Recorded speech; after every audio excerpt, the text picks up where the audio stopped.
Good afternoon, everybody. I'm going to go ahead and make a start because we do have our connections now. As you know, we're being joined by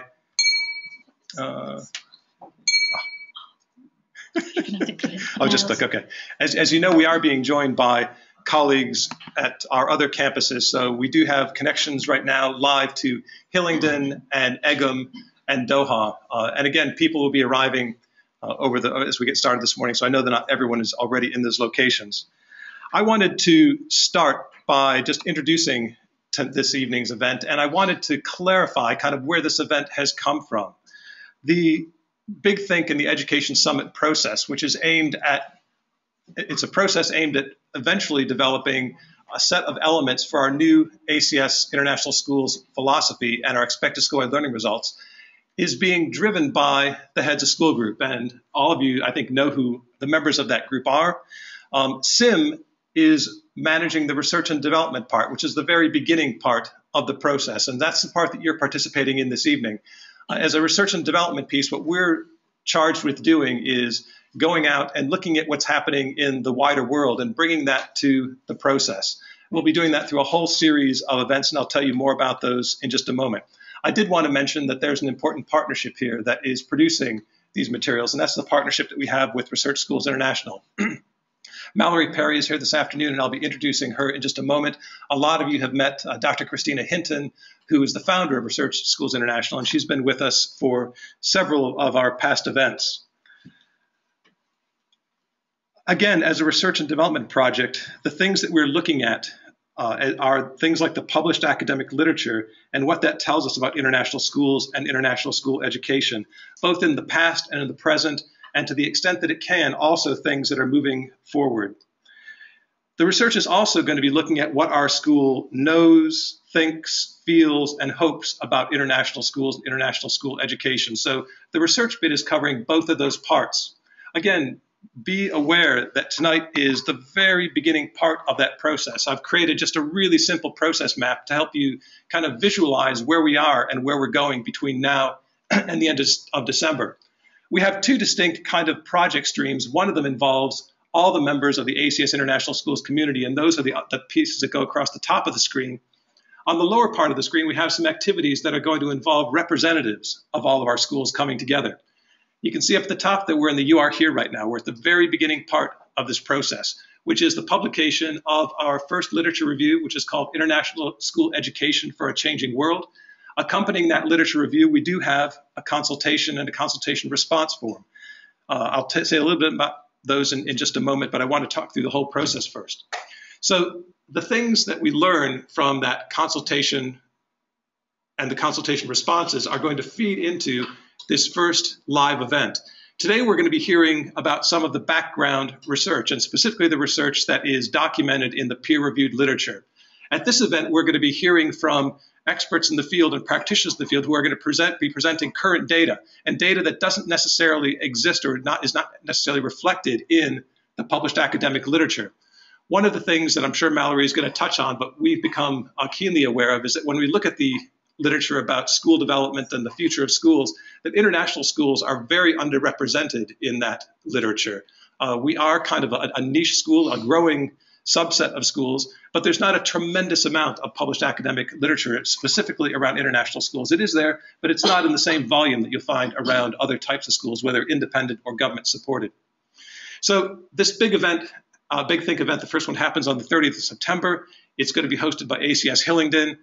About 40 to 50 members of our school community are going to come together. They're going to consider the responses that have come out of the consultation. They're going to be participating in some activities that are going to be run by experts in the field.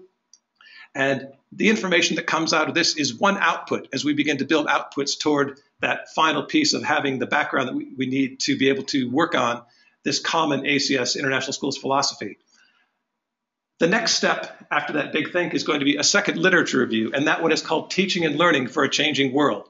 So if you looked at this literature review and you said, well, there's nothing in here really about teaching and learning, which I think is the heart of what we are as an international school, please know that that's the focus of literature review 2. We've purposely broken these down into two slightly smaller pieces, and they're not the same size. I think that probably the teaching and learning chunk is a bit bigger and a bit meatier than the piece that we have first, but it seemed to make sense to break it down into two pieces.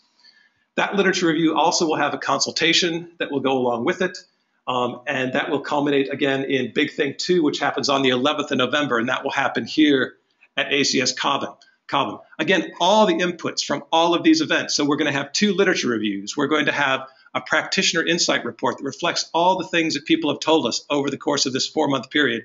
We'll go into what is called a practitioner insight report, and that will be the starting stage for those people who are going to then be assembled to begin working on the elements of that common ACS International Schools philosophy. I mentioned the consultation response form. You all have received this by email. There are also paper copies of it at the back of the room if you want to pick up one and submit a paper copy while you're watching today. The deadline for submissions is the 23rd of September 2015. You can submit these either as an individual, or you can work with people in your grade level group or in your subject area or just another colleague. You can fill them out together with someone else. You don't have to do this individually if you'd rather do it with someone else. And up on the web, up on the screen, you can actually see there's a bit.ly link that links it to the SIM website. If you go to the SIM website, you will find this along with the literature review. So if you go to the library, literature reviews, and within the literature review, you will find that bit.ly to connect to the consultation form. All right, I want to move right along to tonight's program, and I want to first introduce the two authors of the literature review. Mallory Perry, who I'll introduce last because she's going to be coming up in just a moment, is the author of the review, and Dr. Hinton, who many of you have met before, is the editor of the review. Just as a bit of a reminder, Christina, who's the founder of Research Schools International, is a neuroscientist and educator who's worked bridging the gap between interdisciplinary research on learning and education policy and practice. She has a BA in neuroscience and education from Swarthmore College and a master's and an educational doctorate in mind, brain, and education from the Harvard Graduate School of Education. And again, Christine is going to be joining us for the Big Think on the 30th of September. She'll be presenting the results of the consultation. Mallory, who we're going to be hearing from in just a moment, graduated from the Human Development and Psychology program at Harvard. She studied psychology at Brigham Young University with a focus on learning and cognition before spending 2 years on the administrative team at a private Montessori school in Boston, Massachusetts. I'm going to turn over to Mallory and thank Mallory very much for traveling from Harvard to be with us this afternoon.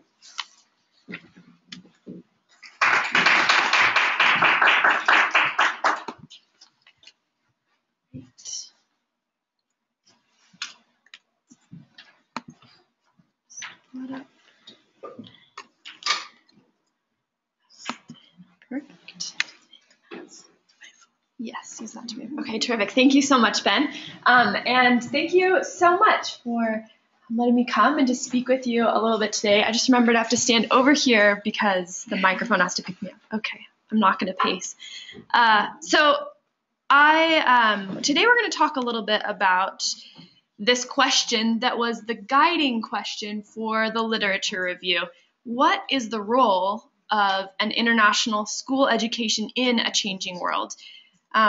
Specifically, there were 4 questions that we looked at as we looked through the literature. What is the purpose of international school education? What is the role of the school community in an international school? How does an international school interact with the local and as well as the broader global community? And then what will life be like in 2065? So we're looking at international schools, but also how do we look forward as we're talking about building a mission statement and looking at the future. It's important for us to have reliable and responsible ways of looking into the future. So. Sorry, we're just blurry on the one side, so we were trying to get the other one, but wrong one was chosen. I'll talk really slowly until Sorry. Not a problem. So today, as we talk a little bit about the literature, I wanted to kind of focus on 2 aspects of this review. And I'm just reading straight off the slide, so you don't even need to see it. So there we go. We're going to look at these varied and growing roles of international schools. So looking at the history and currently the data that we have, as well as methodologies for futures thinking. And I hope we can kind of think of them in this kind of schema. So futures thinking is a tool that we can use. Using the research, the data that you'll collect both from your own school, but data in general about school, we can use futures thinking to help us as we plan for the future in international schools. So let's look at the roles of international schools.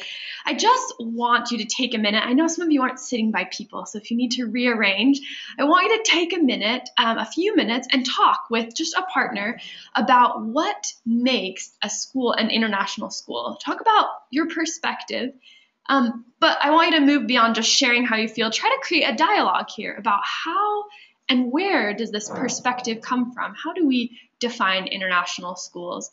I know some people are joining us who maybe are watching this independently. You can take a minute as well just to think about your own perspective on international schools. Where does that come from? And what is that built on? So I'm going to give you just a couple of minutes. Go.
Just about 30 more seconds.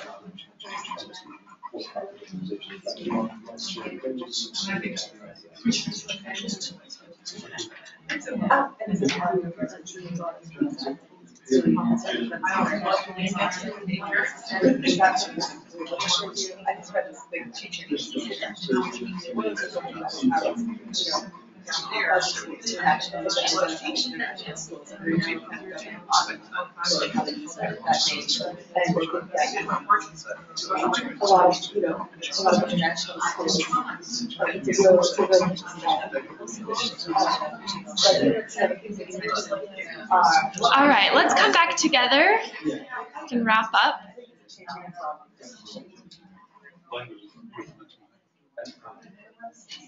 Okay.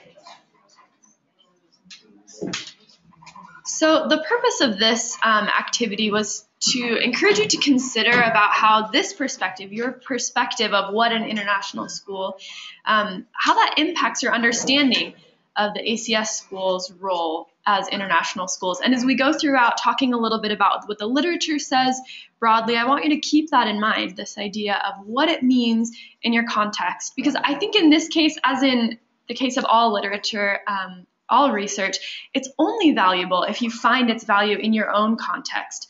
So I want you to keep that in mind as we talk through this literature. So looking a little bit at the history of international schools, the term international schools starts showing up in publications in the mid-1800s. And it looks like somewhere in the 1860s, some schools popped up that called themselves international schools. One of those was just outside London, the Spring Grove School. And it was built on this vision of international harmony. They wanted to create, I love this idea of international ambassadors. They wanted their students to grow up to be these citizens who could live comfortably in a multicultural world. Historians think that this really was a response to a movement of globalization that was happening at about this time. There was particularly nationalism that was an important theme of the time, but also because of the Industrial Revolution, trade was becoming international. In fact, Charles Dickens wrote about an international school and said, it's necessary for our students to be comfortable with other languages and other cultures because it's so easy and so fast to travel. He saw this vision of the world continuing to become more of a global community, and he recognized that students needed to be trained for that. Unfortunately, though, this school, along with many others which were started at this time, didn't continue. There was political unrest at the time that put an end, it seems, to most of these schools. However, following World War I, another attempt at international schools was started in Geneva. This was the International School of Geneva. And it also had this very ideological foundation. They wanted to create students who would be international ambassadors or members of an international community, particularly in response to World War I. They wanted students who could grow up and be leaders that worked for international peace. Along with that, there was also a more practical reason. The League of Nations brought a lot of families with a lot of kids who needed, the diplomats needed a place for their students to attend school. In the 80s, research and education researcher Matthews wrote about this idea of market-driven and ideology-driven international schools. And I think we can see in the history of international schools, it was important that there was a combination of that, not just this wonderful ideology of building these international communities, but also responding to the needs of education in that location. So since that time, in fact, this is a very current picture. This school continues. And since that time, international schools have grown significantly. It was small growth over the first half of the century, but recent research has suggested that there are over 7,000 international schools. In fact, this research, which was presented by ISC, only was looking at English medium schools. So these are schools that teach English curriculum, either in countries that don't speak English or American curriculum in the US, or in the UK, in the UK curriculum in the US. So this map demonstrates, you can see in the dark blue countries represent countries where there are over 100 international schools. And these schools popped up just the way the original schools popped up. There were people in that area who had a need for education that wasn't being met by the local schools. Some of these schools were started by like oil or mining companies. There were a lot of schools started for the children of diplomats. But because these all popped up in different ways, there are a variety of ways of describing or characterizing these schools. So I just wanted to read through this list of some characteristics that define international schools. So let's see. These could be schools with an international body of students or teachers or administrators, a school where students are taught in a language other than the host country's language, a school using a specific national curriculum from one country other than the host countries, a school using specific international curriculum like the IB program, schools that belong to the International Schools Association, or some schools that just consider themselves to be internationally minded. One researcher said, when you're talking about, does this characteristic describe an international school? He said, the answer is always yes, in at least some cases, because there's such a wide variety of schools. Another way, though, of defining international schools is by their purpose. And looking through the literature and summarizing a variety of different purposes, there were kind of some main purposes that were consistent across the majority of international schools. They worked to create future leaders with the necessary cultural awareness for this idea of global citizenship. The school would provide a diverse and enriching cultural and international education. The school was often to provide curriculum for expatriate students that was in line with their home country, or to provide an alternative to local public and private schools for local students. I just want to take a minute and talk a little bit about these last two specifically, because I think they point out something interesting about the changing relationship between international schools and their communities. Through the beginning of the history of international schools, for the most part, the students were expatriate students. They weren't local to the schools in which they were being taught. This required that international schools helped these families and these students with those needs of moving about, of relocating. There's been some interesting literature about the valuable role that international teachers and administrators can play in helping students to move through this transition of becoming an international school student, of overcoming that culture shock, that, as it's sometimes called. However, recent research has shown that, in fact, across the board, in four-fifths of the student body of international schools as a whole are local students. So now the majority of students live in the area where the school is located. It's suggested in the research that this is mostly middle and upper class parents who want to send their students to a school to provide them with excellent educational opportunities. And they see the international schools in their area as doing that, as providing their students with an opportunity for a really excellent education moving forward. However, that creates a different community within international schools, where not only are you serving some students who are from a variety of locations, but also working with those local families. So I just want to have you take a minute to review this discussion that you just had with a partner, or your notes and thoughts to yourself. The data that we just talked about, the growing number of international schools today, and this literature on international schools' purpose. And I want you to think again, how does this impact your perspective of ACS's schools' roles as international schools? Remember, this really is only valuable insofar as you can find a place for it in your context and in your work. So now that we have some of the data, some of the research, let's look a little bit at these methodologies for futures thinking. So futures thinking is a term that's used, it's a pretty broad term, to describe methods for looking forward into the future. And this can be the guy on the Weather Channel who's using data and maps to look at the weather in the next few days. But this can also be a Fortune 500 company looking forward several decades at where they want to go and where they want to be. So some researchers kind of categorize this futures thinking into two different types. There's predictive futures thinking, which focuses on what will happen to the best of our understanding, to the best of the data. What is the likely outcome? This looks at cause and effect, and it focuses on near future outcomes, particularly using data and statistical models. It's irresponsible to take those out into far projections, but using them to look at the near future can be really valuable. Exploratory futures thinking answers the question, what could happen? This uses creative and strategic thinking to look beyond just the near future, but to look at a variety of possible future outcomes.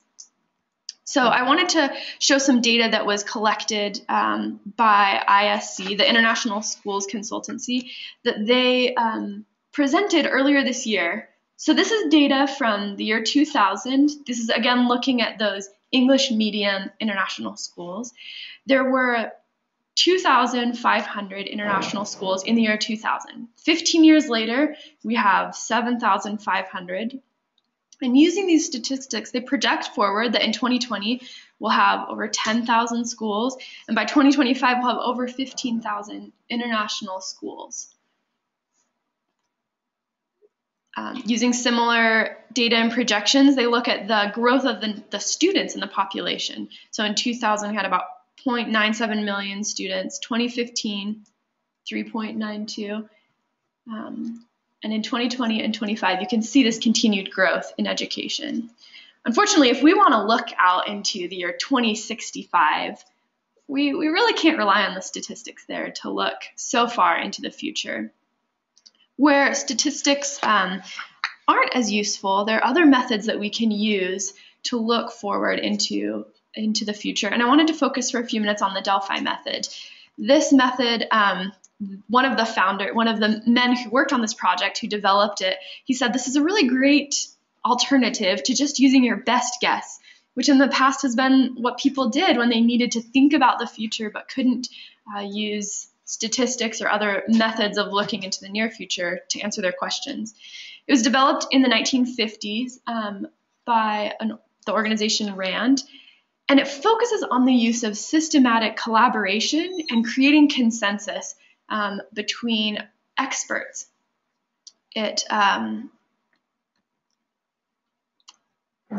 One of the main goals of this is to combine the expertise and the knowledge of a variety of people so that we can so that they can focus on the things that are most important and weed out those personal opinions that might influence a single person giving their best guess. So the process here we'll just talk through. Using a panel of experts or informed participants, anonymous questionnaires are completed that on this determined topic. The men who created this process found that using anonymous questionnaires was important. It allowed all of the participants to equally contribute and to feel confident in contributing their own opinions. After these surveys were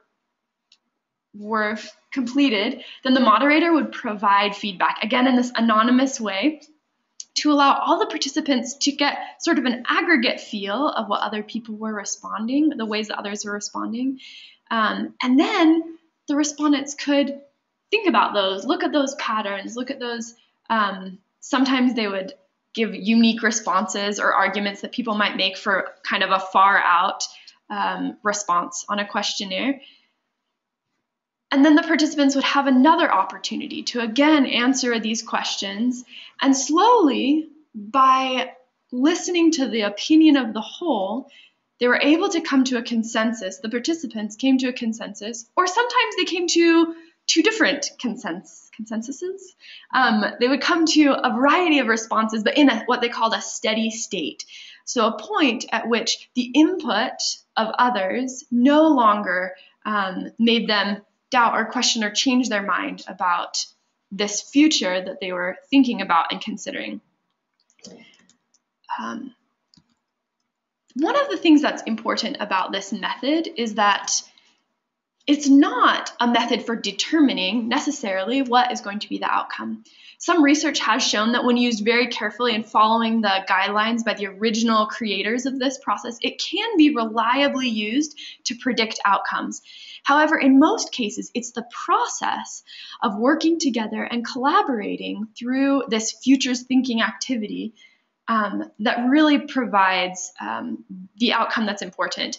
It creates flexible thinking. It encourages the participants to listen to each other, to take in the other opinions that are different than their own, and develop their own flexible opinions about the future. The outcomes that come from this iterative process coming to a consensus are more often robust to a variety of possible outcomes because through this iterative process, they've been pared down from a wide variety of possible outcomes. In the end, the goal is to have actionable steps. The goal is to have an outcome which can be acted upon with an eye forward towards this future that, while still uncertain, can be planned for and prepared for. Again, I want to return to this kind of map here. When we think of futures thinking as a tool, it provides us an opportunity to put together all of this research. So we've talked about the roles of international schools, the needs of students, the school and community relationships, additional information, the experience of teachers, for example, or administrators, context-specific, data that's specific to your schools here. You might want to look at best practices in education. I know that's coming in a future literature review. So together, these can help us to create flexible thinking and systematic and strategic thinking, and particularly robust action items. One of the main goals of the literature review was to help point out what the peer-reviewed literature, as been mentioned, has said about education, particularly about international education. But it is valuable as you take that and use it to look forward in your own context about what that can teach you about international schools, potentially 50 years in the future. So I think we have some time now for some questions.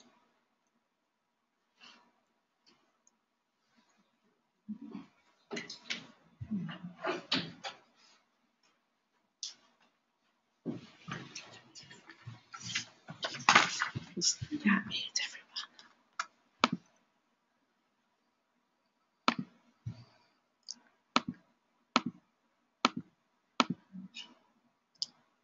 everyone. Dale, or someone at Egham, if you've got a question, then I've unmuted your microphone so you may now speak to us. Okay, thank you. Have you got a question, Dale? My question is, yes, I do. And it's based on the not on tonight's presentation, but on the reading I did, the literature review. And in it, the OECD scenarios for the futures of schooling were alluded to, but not a lot of detail was gone into about them. And I mean, that was one way of predicting the future and what education would look like. Has much thought gone into those actual scenarios, and in looking to the future, say 2065, when schools may not necessarily be in bricks and mortar buildings? Yeah, absolutely. That's a great question. I was interested as I looked through. I read quite a bit about the OECD's scenario planning. Scenario planning is another method, like the Delphi method, that can be used in futures thinking. But as with the Delphi method, what comes from it that's so valuable is the process, the flexible thinking that's developed, and the collaboration that's developed through the process of scenario planning. So while I think some important things can be learned from what the OECD suggests schools may look like, a lot of their scenarios are extreme scenarios. They're not based on current research that we have, but they come about through this process.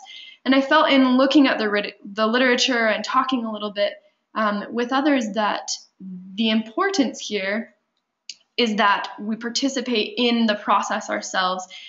We can use other literature like the OECD's predictions as a guide or for I think it provides a really interesting perspective, but it shouldn't be relied on as what we should expect from the future.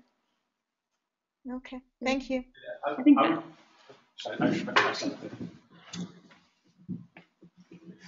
Hey Dale, it's Ben.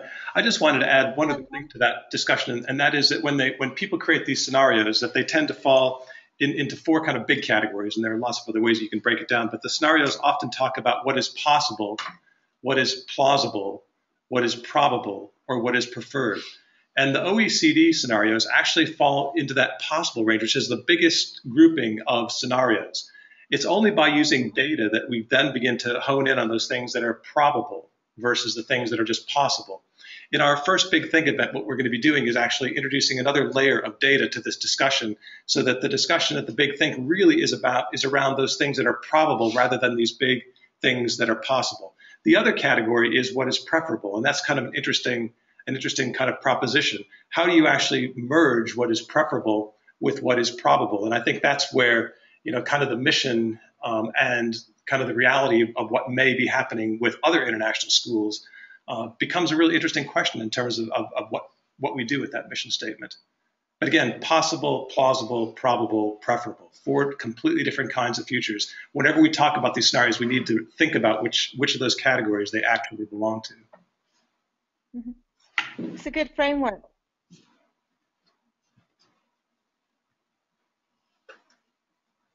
So I would actually like to hear, so we found out a bit about, so Dale can hear me, I guess. So we found out a bit about the different types of futures research and inquiry, but we didn't find out much about what these possible scenarios are, or what anybody else in the world is saying about the future of international education. That's what I would like to know. Terrific. That's a great question. So in the literature review, I didn't focus as much on what other people are saying. There are a lot of publications. I think the OECD's, I don't remember the name of that publication, but I can get that for you. Or I know Ben and Latifah have looked at it as well. It's a great resource to look at. I think, as Ben mentioned, it's important to look carefully at these variety of scenarios that people talk about, and that it's easy for them to be irresponsibly represented as what we should expect from the future. But it's important to think about the difference between what we can project into the future. For example, things like statistical number of students over the next 20 years, or the next 10 years actually is what they were projecting. That's something that we can look at and that's reliable and that we can expect likely to be in the future. But some of these scenarios I think are interesting and intriguing, and maybe a valuable resource to consider, though I didn't find them to be an important foundation of looking forward. Does that answer your question? Not at all. No, what are the scenarios that you researched? I don't think that it would be wise of me to talk off the top of my head. I don't have any with me right now, but I'd be happy to give you some references of places that you can look. Definitely. Thank you. Can I just add? Right. Who was speaking just then? Sorry. Oops, sorry. So that was Amy Bush. Amy, okay, I can send you that publication, but another thing to keep in mind is context. And that's what the speaker and Ben were talking about earlier, because what was said there might not be right for our particular context. And that was first written in 2001, the OECD scenarios. And so, 14 years on, would that still be applicable? And would it still be applicable in a place like Doha as compared to the UK? So there's so many other factors to take into consideration. So Daryl, it sounds like you've done some research as well. Is there more recent, or are there other groups out there other than the OECD? Can I answer that one? The publication is Schooling of the Future. Latest edition was 2008. The 2001 edition led to a 2008 revamp. I know this because my brother-in-law was on the committee. And the OECD is a group of 27 countries, and it's largely dominated by the Western European and North American experience. But that's simply because those are governments that fund education research. The scenarios that are described in that report are not all utopian scenarios. In fact, two of them are highly dystopian.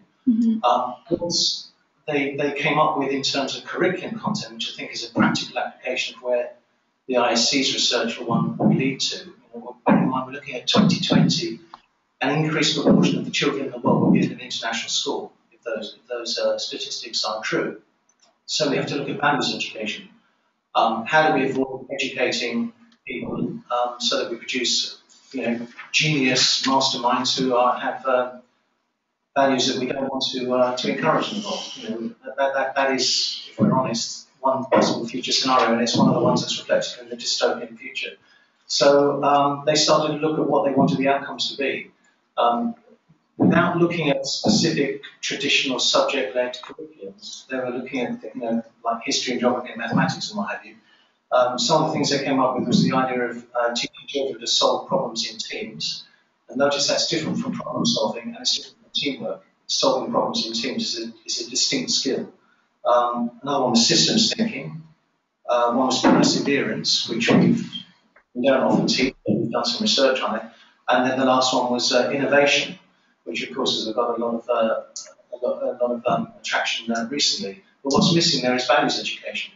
So as a practical application of the futures research, we need to be looking at our values education programs. And we are doing that in yes, but not necessarily in a systematic way, which is Sim has done some work on that, of course. So that's really where I think this sort of big picture thinking can be really, really valuable because it gives us a direction to that sort of generic thinking, that generic philosophy. Sorry. No, thank you. Just a quick thing for that. again, Mallory keeps saying how important it is to contextualize this to the actual task at hand that we have here at school that we're trying to address. And one of the things that I don't want people to get the idea of, that these big thinks are an exercise where we as ACS are going to be trying to predict what education is going to be like in 50, 60, 70 years and basing what we do now on that prediction. This is really more about probable outcomes. This is about using our best projections that we have right now in terms of how we think schools are going to grow, how our particular demographic is expected to change, and thinking more toward 12 to 15 years in the future, which is a much more realistic time horizon. Richard, to add on to what you were saying, the Innovation Unit here in the UK has also produced a whole series of scenarios around the future of education. They're simply government publications. They're not peer-reviewed. They don't involve research. They involve bringing together a group of people and putting their opinions kind of in writing. And they're interesting reading. But it's oftentimes, the only way you can research these things is waiting 50 years to see if they were actually right or wrong, to understand if they were accurate. So it's always going to be a limitation in futures thinking. In our next series of big thinks, our next series of our next literature review, the next big think, we're going to be looking specifically at teaching and learning. And a lot of the elements that Richard was just talking about are the things that we've reserved for that second piece. So again, it's good to hear those now because we're still working on that literature review now when we can be certain to include those things. In your responses to the consultation response, if you wonder, what are the things you might put in, if you have some specific ideas of things you'd like to make sure we don't miss out in that second literature review, please write those in. Again, this is a process that is organic. We haven't predetermined what's happening next. What happens next depends on what we get out of this first stage. Yeah, we have kind of a structure in place, but the actual content will change as we go along. Do we have the idea that part of the purpose of the exercise is for us to mash up components of other both full-scale scenario descriptions and components of effective learning and teaching and data into our own scenario? Is that part of, we're going to try to develop that and enter that into other people's dialogues as well as our own, or are we more looking at other things as menus that we select from? I think we're going to be doing both of those things, and it's going to depend on the people who are part of each of those events. We have this whole series of participant events, and the expertise in that group, when Mallory was talking about the Delphi method and talking about how the Delphi method is based on bringing together these groups of experts, one of the things that we're using actually a modified version of this method for a lot of practical reasons. If the Delphi method were being followed religiously, you'd have the same group of people who would follow the process all the way through.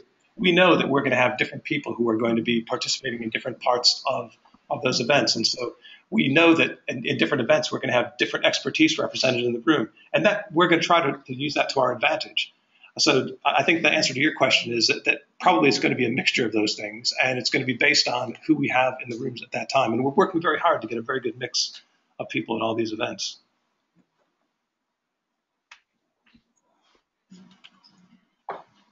I've got a little question about the sort of bias presented to us. Is what you present to us largely peer-reviewed information in the English language, which is kind of driven from, as Richard called it, kind of Western Europe or kind of US? Is there anything in the literature that you're aware of or seen from different parts of the world? Thank you. Thanks for bringing that up. It is from peer-reviewed literature, and it is all in English originally. So I think you're right. There is definitely that bias there. I try to think about where the literature has come from, but I think you're right that is most of the peer-reviewed literature that is English is the only language I felt that I could responsibly do a research paper in. But most of that is from a Western culture, definitely.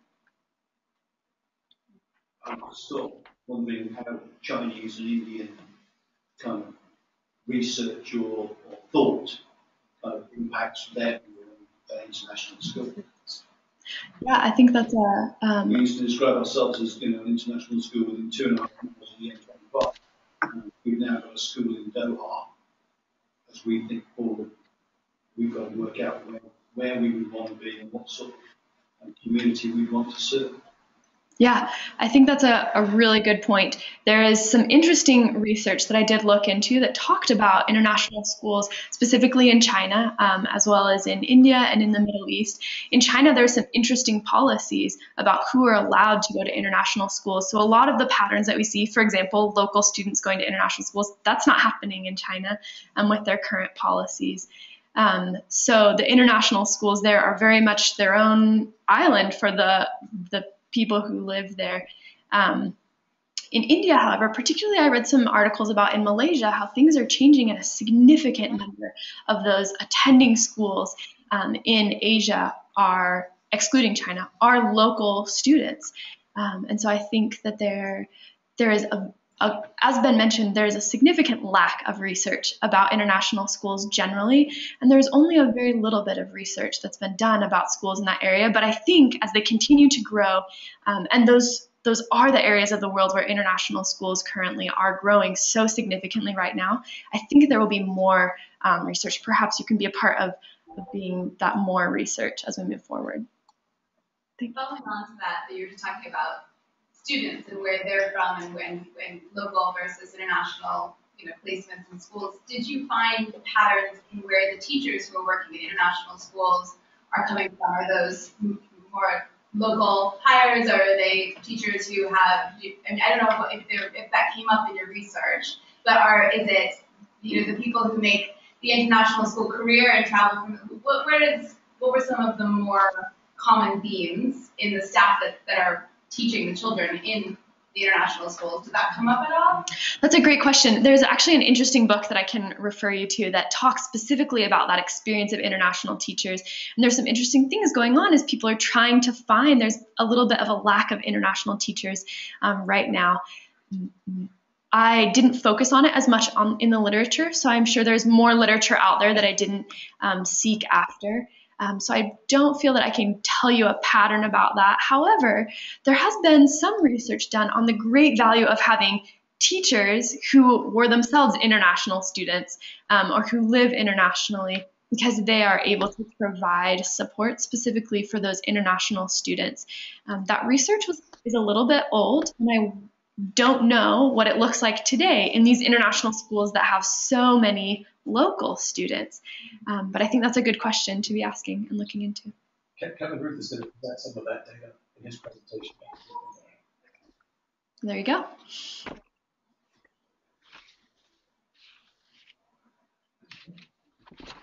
If there are no further questions, I want to thank everybody for participating this evening and remind you that a recording of this program is going to be available on the SIM website tomorrow morning. So if you have colleagues who missed the event who wanted to kind of hear the presentation, again, we're inviting people to submit a consultation response just in response to listening to the presentation or reading the written literature review. Either way would be great.